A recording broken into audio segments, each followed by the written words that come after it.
Hi guys, स्वागत है फिर से एक और नई वीडियो में। और इस वीडियो में हम लोग कंप्लीट करने वाले हैं थोड़े से जो क्वेश्चन पेपर थे लास्ट ईयर के, उनके बारे में एनालिसिस देखेंगे और साथ ही साथ थोड़ा वेटेज देख लेंगे, कौन सी यूनिट का कितना वेटेज है और क्वेश्चन किस यूनिट से रिलेटेड था हमारा जो प्रीवियस ईयर का क्वेश्चन पेपर था। तो ये सारी चीज़ें डिस्कस कर लेंगे एक एक पेपर करके, लाइक जैसे इलेक्ट्रॉनिक्स, फिर इसके बाद mathematical physics, classical mechanics and quantum mechanics. तो इस तरीके से देख लेंगे कि कौन सी क्वेश्चन कौन सी यूनिट से लिया गया था। तो इस वाले वीडियो में लोग कंप्लीट करने वाले हैं इलेक्ट्रॉनिक्स का जो क्वेश्चन पेपर था उसका थोड़ा सा एनालिसिस करते हैं एंड इसके बाद कुछ वीडियो में हम लोग सारे जो क्वेश्चन पेपर हैं अदर सब्जेक्ट के वो भी देख लेंगे। तो बात करते हैं पहले क्वेश्चन की। तो पहले क्वेश्चन में पूछा गया था आपसे कि रेसिड्यू फाइंड कीजिए आप लोग बाय ग्राफिकल मेथड, जिसको हम लोग पोल जीरो डायग्राम भी बोलते हैं। क्वेश्चन में एफ दिया था, इसके बाद आपको पोल जीरो निकालना था और ये सारी चीज़ें आपको रेसिड्यूस निकालने थे। इसके बाद आपसे पूछा गया था कि अगर आपके पास एफ दिया है तो आप एफ टी निकालो और उसके लिए आपको जो भी सिंबल्स बताए गए थे उस तरीके से आपको वो यूज करना है जब आप ग्राफिकल मेथड करो या फिर पोल्स निकालो। तो वो सारी चीज़ें आपको ध्यान रखना है कि सिंबल किस तरीके से ले रहे हो। और ये था आपका 5 मार्क्स का। अगर इस क्वेश्चन की यूनिट की बात करूँ तो ये क्वेश्चन जो आपका लिया गया है वो पहली यूनिट से लिया गया है। देन इसके बाद जो सेकंड क्वेश्चन था, सेकंड क्वेश्चन में कुछ आपकी डेफिनेशन आपको पता होनी चाहिए, लाइक टर्म्स क्या होते हैं, free response, forced response and natural frequency. साथ ही साथ फोर्स्ड फ्रिक्वेंसी क्या होती है एक पैसिव नेटवर्क की। तो पैसिव नेटवर्क के बारे में ये सारी चीज़ आपको पता होनी चाहिए और साथ ही साथ ये नेटवर्क आपको गिवन है तो इस गिवन नेटवर्क से रिलेटेड आपको पता होना चाहिए कि फ्रीक्वेंसी रिस्पांस क्या है और फोर्स रिस्पांस क्या है। इन्होंने सप्लाइड वोल्टेज दिया है B0T, पूछा गया था B0T का जो सप्लाइड वोल्टेज आपका BG है और उन्होंने जो आउटपुट वोल्टेज है रिगार्डिंग जो आपका कैपेसिटर 1/4 फैरेड का है, इसके आउटपुट में आपसे पूछा गया कि आपको फ्री रिस्पांस क्या है और फोर्स रिस्पांस क्या है। इन्होंने सप्लाइड वोल्टेज या फिर इनपुट वोल्टेज दिया है half cos t into UT और ये जो नेटवर्क है वो आपका एक टाइम t=0 पर है जिसमें स्विच क्लोज्ड की गई है। तो आपको एनालिसिस करना है और फाइंड आउट करना B0T। इसके बाद क्वेश्चन नंबर 3, मतलब इसका थर्ड पार्ट जो है, थर्ड पार्ट में पूछा गया है कि आपके पास ये नेटवर्क गिवन है तो इस नेटवर्क का H पैरामीटर क्या है। ठीक है, जब आप H पैरामीटर निकाल लोगे तो H पैरामीटर की मदद से आपको Z पैरामीटर भी फाइंड आउट करना है। तो ये हमारे फर्स्ट यूनिट से पहला क्वेश्चन था जिसके 3 पार्ट थे ABC और ये 5, 10, 17.5 नंबर तो यही हो गए आपके। क्वेश्चन नंबर दूसरे में जंप करते हैं। क्वेश्चन नंबर दूसरे में आपका पहला पार्ट है जो है जिसमें पूछा गया कि what is the indefinite admittance matrix. तो आई थिंक ये फर्स्ट यूनिट का लास्ट जो टॉपिक है आपका उससे पूछा गया है आपको, तो ये डेफिनेशन आपको पता होनी चाहिए। ठीक है, इसके बाद इसमें और भी पूछा गया था कि how it is useful in determining network parameters of multiport and multi terminal network, illustrate by a suitable example. तो ये 7 नंबर का क्वेश्चन था। इसमें आपको एडमिटेंस मैट्रिक्स के बारे में पता होना चाहिए और जो टर्मिनोलॉजी इसमें दी गई है लाइक कि व्हाट इज़ द यूजफुल, मतलब how it is useful in determining network parameters. तो ये आपका क्वेश्चन नंबर 2 का फर्स्ट पार्ट यूनिट 1 से लिया गया है, इसमें लास्ट आई थिंक सब टॉपिक्स है तो उसमें से देख लीजिएगा। ये हो गया 7 नंबर का। तो आपका यूनिट 1 जो है आपका यूनिट 1 से ये भी क्वेश्चन था। इसके सेकंड पार्ट में जाते हैं। सेकंड पार्ट में पूछा गया कि प्रूव कीजिए Laplace transform of F differential, मतलब FT अगर गिवन है तो F प्राइम T का प्रूव करना कि आपका ये लाप्लास ट्रांसफॉर्म होता है। ये 2 नंबर का क्वेश्चन था। तो ये भी आपका पहली यूनिट से ही रिलेटेड है। नेक्स्ट आपसे जो यहाँ पे C है, ठीक है, C पार्ट है। तो दूसरे का C पार्ट में पूछा गया कि हाउ, मतलब explain how phase shift method is use for to generate SC signal with upper side band only. तो ये आपका कम्युनिकेशन सिस्टम का क्वेश्चन है, इस यूनिट से लिया गया। तो आपको ये SSB SC पता होना चाहिए, इसका सर्किट डायग्राम पता होना चाहिए। बट इसमें आपसे पूछा गया कि फेज शिफ्ट मेथड बताइए कैसे यूज करते हैं, तो आपको सर्किट डायग्राम अच्छे से आना चाहिए। तो ये कम्युनिकेशन यूनिट से लिया गया था, 4 नंबर का क्वेश्चन है आपका। इसके बाद इसका जो D पार्ट है ये भी आपका कम्युनिकेशन सिस्टम का क्वेश्चन है, जिसमें से पूछा गया था कि explain how a synchronous detector is used to retrieve the message signal from a SSB SC signal with upper side band only. तो ये भी कम्युनिकेशन सिस्टम वाली यूनिट से पूछा गया था आपका। ये भी 4.5 मार्क्स का क्वेश्चन है। नेक्स्ट क्वेश्चन जो है आपका थर्ड, इसका जो पहला पार्ट है इसमें आपको डेरिवेशन करना था। Drive the equation for wide band frequency FM and so that the power of the sideband frequency may appear only at the expense of the carrier power। ये 6 मार्क का क्वेश्चन है। ये भी आपका कम्युनिकेशन सिस्टम यूनिट से लिया गया है। इसका जो बी पार्ट है वो भी फिर से कम्युनिकेशन सिस्टम का पार्ट है, जिसमें आपको एक न्यूमेरिकल गिवन है और साथ ही साथ ड्रॉ करना है। Draw the frequency spectrum of A FM signal with modulation index 0.3 and given है आपका कि कैरियर की जो फ्रिक्वेंसी है वो 50 मेगाहर्ट्ज़ है। फिर आपकी जो मैसेज सिग्नल की फ्रिक्वेंसी है वो 3 किलोहर्ट्ज़ है। J0, J1, J2 जो आपके बेसल फंक्शन के जो कोफिशिएंट है उसकी वैल्यू आपकी गिवन है कुछ इस तरीके से। तो आपको ये इनकी ये जो पैरामीटर हैं ये गिवन है, इसकी मदद से आपको फाइंड आउट करना है मैग्नीट्यूड या फिर कह सकते हैं एम्पलीट्यूड, और उन एम्पलीट्यूड को आपको ड्रॉ करना है फ्रिक्वेंसी स्पेक्ट्रम में। तो ये 6.5 मार्क्स का क्वेश्चन था। ये भी आपका कम्युनिकेशन सिस्टम से लिया गया था। नाउ इसका जो सी पार्ट है इसमें पूछा गया, मतलब बोला गया है प्रूव करने के लिए कि prove that a band limited signal of finite energy which has no frequency component above FM hertz may be completely recovered from the knowledge of its samples taken at the rate of 2 FM per second. तो ये आपका derivation है जिसमें आपको prove करना था। ठीक है, तो ये भी कम्युनिकेशन सिस्टम वाली यूनिट से लिया गया था। तो आपके इस तरीके से यूनिट 1 या फिर और यूनिट 1 जो आपका था उसमें फर्स्ट क्वेश्चन और सेकंड क्वेश्चन के सब पार्ट थे। थर्ड क्वेश्चन में आपका पूरा कम्युनिकेशन सिस्टम वाली यूनिट से लिया गया है।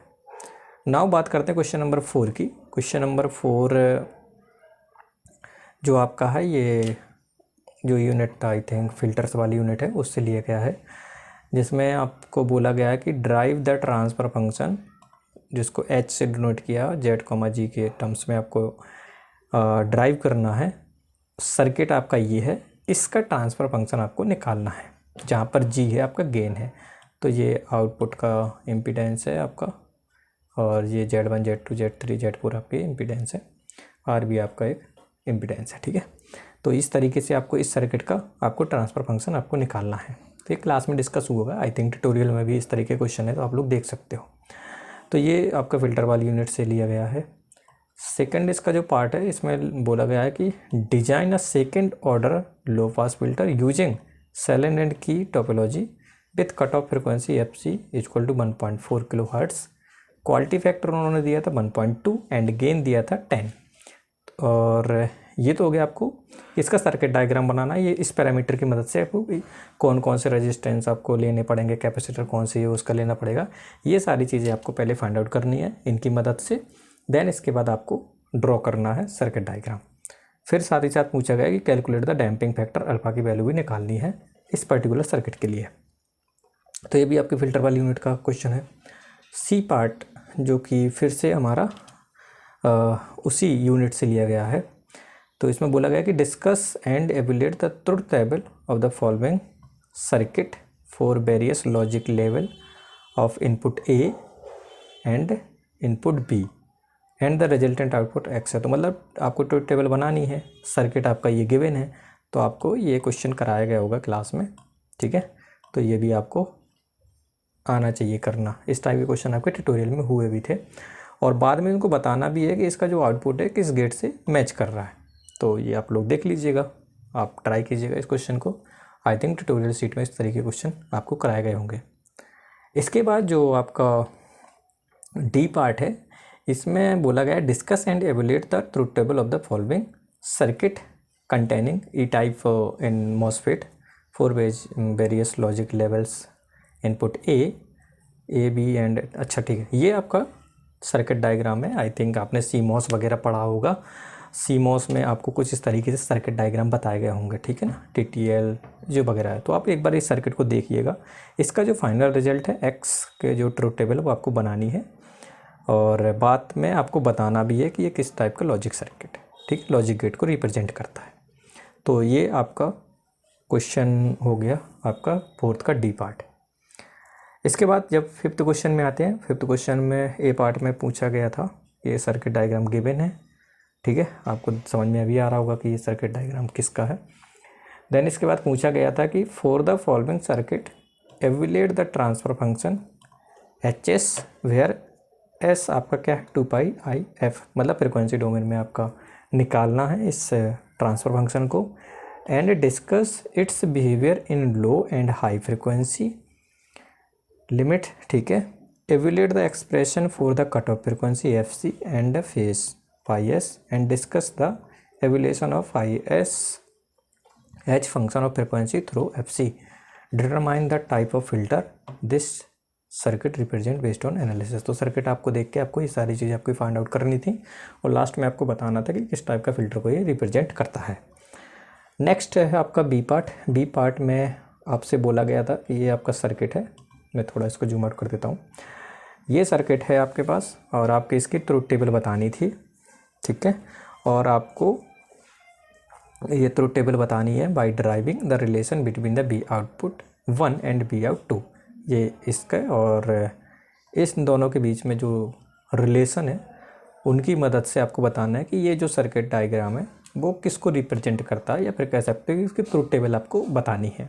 तो आप सर्किट अच्छे से देख सकते हो, ये आपका सर्किट डायग्राम था और इसमें से आपको बी आउटपुट और बी इनपुट के लिए, मतलब बी आउटपुट 2 और बी आउटपुट 1 के लिए आपको ट्रुथ टेबल बतानी थी। तो ध्यान रखिएगा, इसमें लॉजिक 0 को उन्होंने इस लेवल से रिप्रेजेंट किया गया है, और अगर आपका वोल्टेज -0.8 होता तो उसको लॉजिक 1 से रिप्रेजेंट करना है। तो ये आप लोग यहाँ से देख सकते हो, ठीक है। तो ये तो हो गए फिफ्थ क्वेश्चन का बी पार्ट की बात। अब इसकी बात करते हैं, I think A part complete, sorry B part complete, C part है, ठीक है। इसमें आपको बताना था, ये थ्योरेटिकल क्वेश्चन था आपका कि जेफ्ट कैसे वर्क करता है, ठीक है, JFET कैसे वर्क करता है आपको बताना था, और साथ ही साथ आपको बताना है कि पिंच ऑफ क्या होता है, gate sources cut off voltage क्या होते हैं, और ये आपके आउटपुट और इनपुट करेक्टरिस्टिक्स बताने थे जो ग्राफ आपको बताए गए होंगे क्लास में, I वर्सेस B के बीच में। तो वही इसमें पूछा गया था कि draw the drain curve and the transconductance curve of JFET, ठीक है। तो इनको आप लोग अच्छे से टर्मिनोलॉजी देख लीजिएगा कि ड्रेन कर्व्स में हम लोग आउटपुट को रिप्रेजेंट करते हैं, इनपुट को, और ट्रांस कंडक्टेंस कर्व। तो हो सकता है कि आपको डायरेक्ट ना बोला जाए कि इनपुट आउटपुट बारे में बताना है, आपको इस तरीके से आपको ड्रॉ करने के लिए बोला जा सकता है, तो आप लोग ध्यान रखिएगा। इसके बाद बी पार्ट में बोला गया था कि आपके पास एक सर्किट गिवन है, ठीक है, ये लिखा है in the given following JFET circuit, जिसमें GM0 की वैल्यू गिवन थी, ठीक है, 6000 माइक्रो साइमन, और IDSS की वैल्यू गिवन है 12 मिली एम्पियर। पूछा गया था what is the approximate value of ID drain current की वैल्यू आपको बतानी थी, जिसमें BGS की वैल्यू 22 वोल्ट गिवन थी, और साथ ही साथ आपको बताना था कि find out the GM for this ID, ठीक है। और ये आपका जेफ्ट सर्किट गिवन था, ये आपको मैं जूम इन कर देता हूँ, ये सर्किट डायग्राम गिवन था, इसमें सबके रेजिस्टेंस की वैल्यू गिवन थी। बाद में आपको क्या निकालना था, ID की वैल्यू निकालनी थी। जब ID आप लोग निकाल लोगे तो आपको इसका GM फैक्टर भी आपको निकालना था, ठीक है। तो इस तरीके से आपका JFT के रिगार्डिंग ये क्वेश्चन था। तो आप लोग देख सकते हो कि आपका कौन सा टाइप का जेफ्ट है, और इसमें आपको KVL लगा के सारी चीज़ें फाइंड आउट करनी है। Got it. नेक्स्ट क्वेश्चन जो था सिक्स्थ वाला, इसका फर्स्ट पार्ट में सर्किट डायग्राम गिवन था, आई थिंक ये ट्यूटोरियल का क्वेश्चन ही है, आपका देख लेना। इसमें SCR सर्किट आपका गिवन है, ठीक है, BGT की वैल्यू 1 वोल्ट गिवन थी, IGT की वैल्यू 2 मिली एम्पियर गिवन थी, साथ ही साथ IH की वैल्यू 12 मिली एम्पियर भी गिवन थी। तो बोला गया था कि कैलकुलेट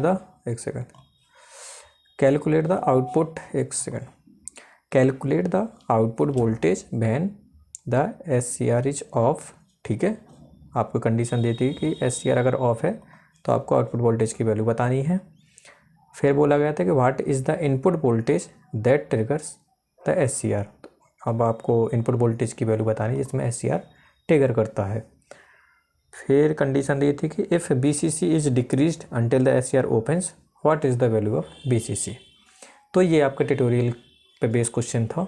ट्यूटोरियल में ऐसे टाइप के क्वेश्चन पूछे गए होंगे तो आपको वहाँ से हेल्प ले सकते हो आपको इस क्वेश्चन को सॉल्व करने के लिए। ठीक है, ये डायोड आपका यहाँ पे गिवन था। ओके, ये डिफरेंट आपके वैल्यू भी गिवन थे।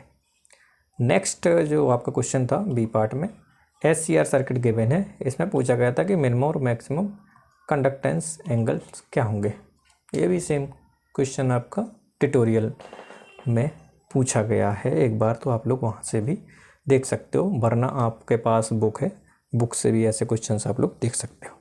तो ये सर्किट गिवन था, पैरामीटर गिवन थे, आपको मिनिमम और मैक्सिमम कंडक्शन एंगल बतानी है। लास्ट क्वेश्चन जो था इस पेपर का वो है आपका थ्योरेटिकल क्वेश्चन था, जिसमें आपको डी मॉसफेट और ई मॉसफेट के कैरेक्टरिस्टिक्स कर्व के बारे में आपको बताना था, या फिर कह सकते हो ड्रॉ करना था और एक्सप्लेन करना था characteristics and working operation of D and E MOSFET. ठीक है, डी मतलब डिप्लीशन मोड और एनहांसमेंट मोड मॉसफेट के कैरेक्टरिस्टिक्स और वर्किंग ऑपरेशन के बारे में आपको बताना था। ये था आपका 6.5 मार्क्स का क्वेश्चन। तो इस तरीके से हमारा इलेक्ट्रॉनिक्स का कंप्लीट एनालिसिस होता है। आपको याद क्या रखना कि सबसे पहले आपको इंस्ट्रक्शन पढ़ने हैं। इसमें बोला गया था कि नोट दैट कि the paper consist of 4 pages, attempt any 4 question, मतलब 6 क्वेश्चन थे, आपको कितने करने, 4 करने हैं कोई। तो आप पहले से क्वेश्चन पेपर अच्छे से पढ़ें, देन इसके बाद अटेम्प्ट करना शुरू करें। और क्वेश्चन वो करना जो आपको आते हों, ठीक है ना, जो आपको अच्छे से आते हो पहले आपको वो अटेम्प्ट करना है, देन इसके बाद आप लोग उससे कम मतलब जो कम आता हो उसको भी आप अटेम्प्ट कर सकते हो। ठीक है, तो ये आपका कंप्लीट एनालिसिस होता है इलेक्ट्रॉनिक्स के पेपर का। इसके बाद हम लोग दूसरे पेपर के बारे में थोड़ा डिस्कस कर लेंगे, दूसरा पेपर में दूसरे वीडियो में बात करेंगे। तब तक के लिए आप लोग ध्यान रखिएगा एंड तैयारी अच्छे से कीजिएगा। Thank you.